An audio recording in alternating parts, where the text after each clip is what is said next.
Mamlakatimizda hech qaysi jinoiy unsurlarga joy yo'q. Prezidentimiz ham davlat va jamiyat xavfsizligiga to'g'ridan-to'g'ri tahdid qilayotgan uyushgan jinoyatchilikka qarshi murosasiz kurash bo'yicha huquq-tartibot organlari xodimlari oldiga aniq vazifalarni belgilab berdi. Farg'ona viloyatida kriminogen vaziyatni barqarorlashtirish va uyushgan jinoyatchilikka qarshi kurashish maqsadida viloyat ichki ishlar boshqarmasi hamda davlat xavfsizlik xizmati xodimlari bilan hamkorlikda tezkor tadbirlar olib borildi va yana bir holat fosh etildi.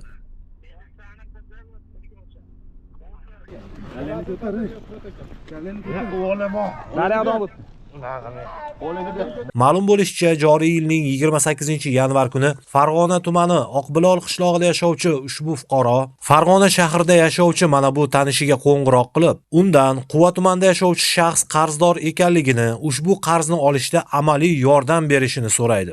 Qarzdorga qarzni zudlik bilan egasiga qaytarib berish aytilganda esa u tanishi Ortiqov Sirojiddin Shahobuddinovga holatni bayon qiladi.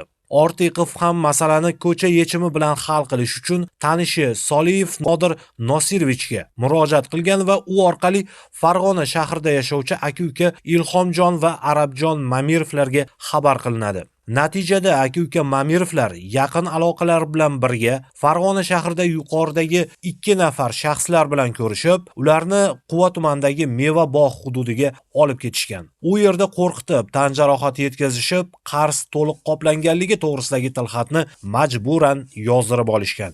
Buni qarangki, shu kuni aka-uka Mamirovlar qarz masalasini ko'cha yechimlari orqali hal qilishgach, evaziga qarzdorni plastik kartasini olib qo'yib, jami 12 million so'm miqdoridagi pul mablag'larini o'zlashtirib oladilar. Bundan tashqari shu kuni qarzdorning akasidan ham masala hal qilinganligi uchun yana 5 million so'm pulni qo'lga kiritishgan.